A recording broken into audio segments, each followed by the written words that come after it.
Chris Lee and Alfred Ezman here to preview the Athens Super Regional. We've got the Georgia Bulldogs and the NC State Wolfpack, two teams that have some similarities here, all the way down to the colors they wear. We were very interested to see this series. I think it's an interesting matchup of two teams that got through regionals in 3-0 fashion. Before we talk about those teams, we remind you, BetOnline, your number one source for the NBA Finals and the Stanley Cup playoffs this season. Every stat, matchup, live odds, and spreads while the games are being played. When the game is over, head on over to the online casino, get in a game of blackjack or poker, or unwind with some of over 150 slots games. Head to the website today. Get in on the action. Use the promo code BELIEVE, that is BLEAV, for your 50% welcome bonus on your first deposit. BetOnline. The game starts here. Well, Georgia had an interesting regional. Georgia did win it 3-0. That does not mean there wasn't drama in between. The Bulldogs had some fits with Army in the opener and really kind of white-knuckled a game against Georgia with Leighton Finley, their game one starter on the mound in game 3 to close it. And that provided some entertainment in our live stream as we ask questions. All right, what if Georgia doesn't close it right now? What's that look like tomorrow? But Georgia did close it and moves on to play NC State, I think, a tough opponent in the second round of this thing. Yeah, very much so. NC State is, a team who kind of swept through their regional as well. Got it done against Bryant to open theirs. Played a very hot South Carolina team heading into the NCAA tournament. Beat them 6-4. Waited upon the winner of them of Carolina and James Madison. Got James Madison and got it done in a pretty just classic baseball game and a 5-3 win there. So NC State rolling through their regional as well as Georgia did, getting the technical sweep in 3 games. And like you said, two similar teams kind of matching up well enough with one another, matching actually better than I think we expected initially with one another. Yeah, look, the story for Georgia all year was the power. And Charlie Condon is having one of the best offensive seasons in college baseball history. He's got 36 home runs. He's got a 1602 OPS. But they've got dudes other places. Corey Collins, 19 homers, a 1372 OPS. Kolby Branch, their shortstop, 17 bombs. Slate Alford, infielder, 16 home runs. Dylan Goldstein, part-time corner outfielder, 12 home runs. I'm going to say part-time. He was a regular more than not. Trey Phelps missed some time with injury this year. Still managed to hit 10 home runs. Fernando Gonzalez, their catcher, hit 9. I mean, they got guys just waiting on the bench who can hit bombs too.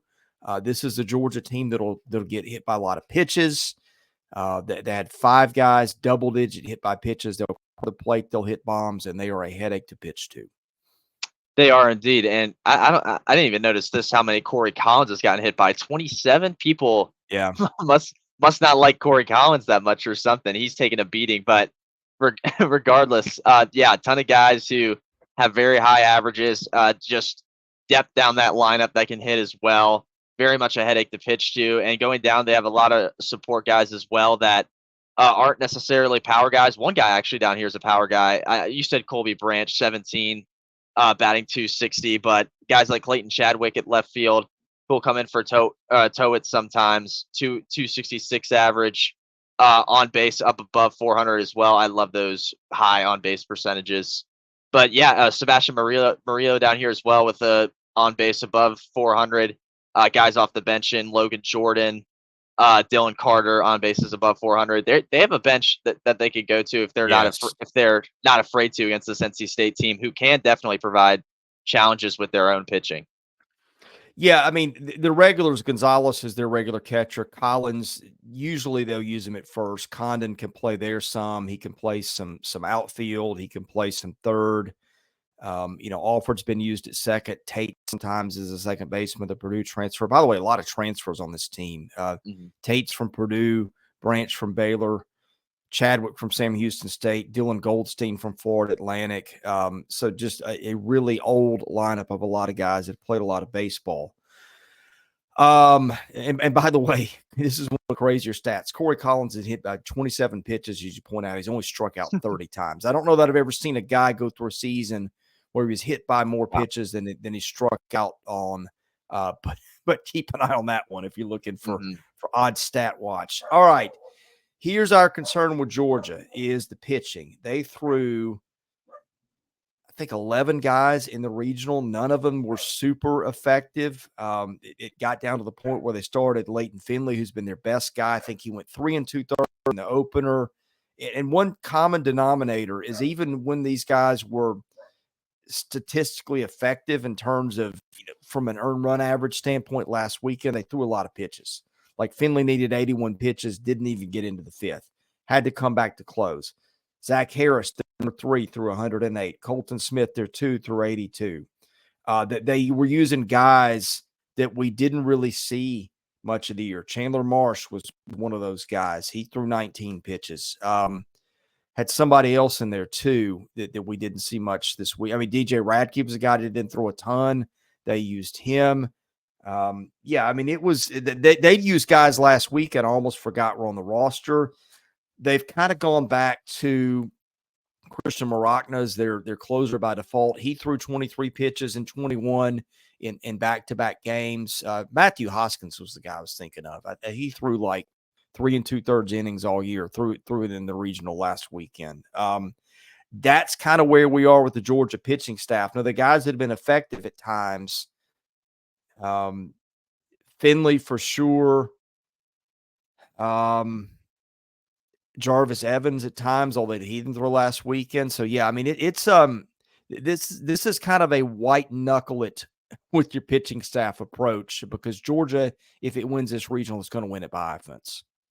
Yeah, and a lot of these guys, obviously the pitching, there was a lot of pitches thrown from Georgia, but there was a lot of walks too. I noticed the last 2 games, Colton Smith had 6 walks in his outing on the start, and then Zach Harris, who started, had 4 walks as well. And even that was that last game against Georgia Tech that came down to the wire. And looking at that game, even, I mean, a lot of the guys out of the bullpen that came in gave up walks as well, all except Leighton Finley, who had that epic save for an inning, through a walk. So something you don't want to do against NC State. I want to try to test that against that team. I think they'd feast off that a little bit, especially in Foley Field where the ball can get out and where this regional is going to be. But a big thing I think I'll look for too, he came in, he's been hurt a lot of the year and came in very briefly in that Georgia Tech game. Charlie Goldstein, he threw 7 pitches against Georgia Tech. He has a good line for, when he's been playing and whatnot, but it's just a guy I want to go in and see if he can, be a difference maker that Georgia necessarily hasn't had fully the entire season. You look here, 4-1 record, 3.72 ERA, 36 1/3. So not necessarily. It's still pretty good numbers considering he wasn't as healthy. And that strikeout count up at 43. Yeah, so it's a guy I look for who could be a difference maker out of the bullpen, even if you don't feel comfortable with him starting. And they have guys that they can start instead, like Finley, Smith, Zach Harris, if they want to go back to him again like they did in the regional. So it's a lot of high pitches, and it's just kind of little tweaks Wes Johnson and that crew wants to make prior to playing the Wolfpack. Yeah, Jarvis Evans, I'm trying to find what the deal is with him. He was maybe their best starting pitcher by the end of the year, but did not throw in the regional. I'm not easily finding an update. So that may be one little storyline to watch is what happens with Jarvis Evans. Does he get used in a regional? Because that's a weapon that Georgia could certainly use. He last threw on May the 21st. All right, let's talk about the Wolfpack. I think the big thing that stands out, and you don't see this very often, but boy, when you can get this, it's a luxury. I believe NC State used, 6 pitchers to get through a regional, which it helped. You only play 3 games, which that's a testament to the way the starters threw. Dominic Fritotn, 5 innings, 2 earned runs against South Carolina in a win. You had Sam Highfill, who's in his 4th year for NC State. He went 6 innings, gave up 2 earned runs, getting a win. Logan Whitaker went 6 innings, gave up 2 earned runs, got a win. It's not a staff that always overpowers you, but you compare and contrast with Georgia, where these guys were reasonably efficient in their outings. Highfill needed 75 pitches to get through 6 innings. That's hard to do against Georgia. It's going to be harder than it was last week. But I think that's the thing that stands out. We had a couple of relievers, Jacob Dudan, who threw 3 scoreless in the win over Bryant. and came back again through 2 in the win over James Madison, gave up 1 run there. And then they went to their closer, Derrick Smith, who threw in 2 outings. This was a very efficient use of pitching by Elliott Avon and NC State, and I think that's something to watch against Georgia because God knows you're going to need that if you can get it.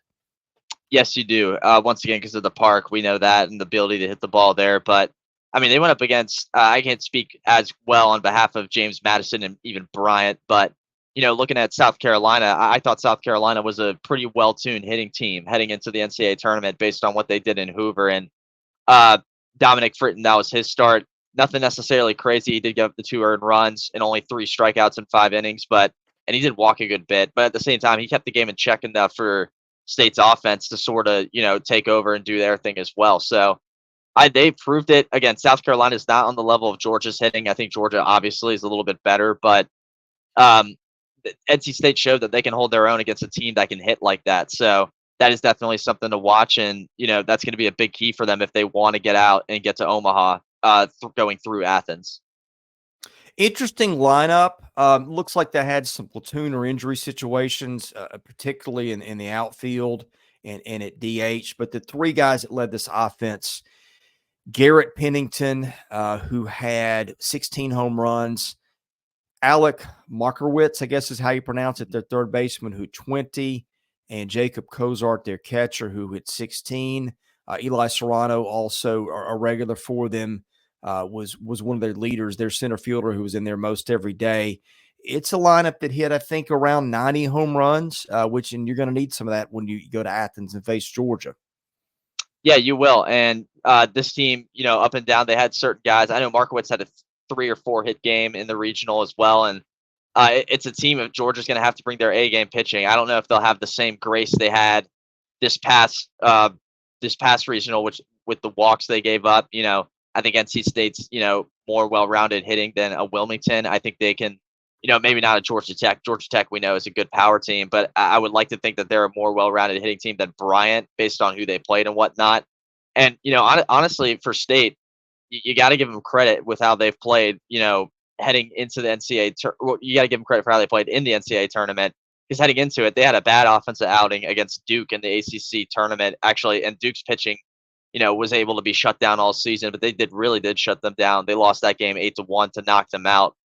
And they kind of turned it around a little bit. I mean, 9-run game against Bryant, 6-run game against South Carolina, and did just enough to beat a James Madison team that was kind of feeling themselves toward the end. And I think a lot's going to, be on the back. This is kind of obvious, but a lot is going to be on the back of Markowitz, Pennington, and Cozart. I think based on their power, and at Markowitz and Pennington with OPSs over 1, you're going to want to get those big extra base home run hits out of those 2 in order to take down Georgia. I think they're going to have good games whenever they do win in order to win.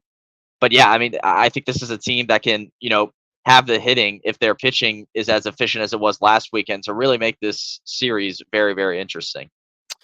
Yeah. All right. Time for picks. And I've kind of flipped mine as I've done the research. I feel like NC State gives up a lot of home runs, and that never plays well against Georgia. But I just watched Georgia struggle to pitch that thing last weekend. And I'm looking at how NC State got reliable relief, how it got reliable starts. That's something you just don't see. When in doubt, I lean pitching because NC State can hit some bombs too. Not as many as Georgia can, but in kind of looking at this and saying who's got the pitching to get to a regional and what could turn out to be a little bit of a slugfest. I'd like the arms NC State's got better. That's going to be my pick here. Chris, I think you and I might be on opposite ends here. I think NC State has the ability to match with Georgia well. And I think they'll get a game out of it. And I think each of these games is going to be decided within 1 or 2 runs. I think it's going to be that close of a series. But in the end, I do think Georgia and the way they've been able to hit the ball will carry them this series. And, they're in their own park, which is huge. I think if they went to Raleigh, this would be very different and would be much harder to pick Georgia. I think the Pack get a game just based off of their ability to pitch the ball like they have and whatnot. But I think Georgia's hitting has been, unmatched all season, and it's been Condon leading the way. And I think they'll do that here. So I'll take the Dogs to go to Omaha in 3 games. I think NC State does get a win. All right. Well, going to be interesting. If we're split on this, then that tells you how close it's going to be. So can't wait to see this one. We'll wrap it up when it's done. Best way to get that, hit the subscribe button here, hit the like button. That helps us get noticed, and enable your notifications so you know when we go with the video, whether it's live or recorded, you'll see it. All right, for Alfred, Ezman, I'm Chris Lee. We are Southeastern 14, presented by BetOnline.